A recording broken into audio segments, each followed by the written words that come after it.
Umabot na sa mahigit 200 milyong individual ang naapektuhan ng bagyong Uwan. Nasa 25 naman ang naiulat na nasawi dahil sa bagyo. Pinakamarami ay sa Cordillera Administrative Region dahil sa pagguho ng lupa o landslide. May dalawa ring naiulat na nawawala sa Cordillera, habang 29 ang nasaktan.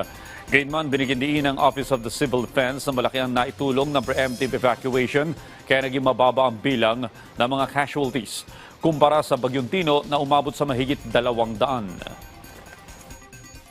Ito naman talaga ang ating SOP, no? We issued the warning. We encourage the local government units to implement their preemptive activities, one of which are preemptive evacuation. Then kung hindi po madala sa preemptive yung pakiusap, meron tayong mandatory hanggang maging forced evacuation, no? Wherein talagang sapilitan na based on the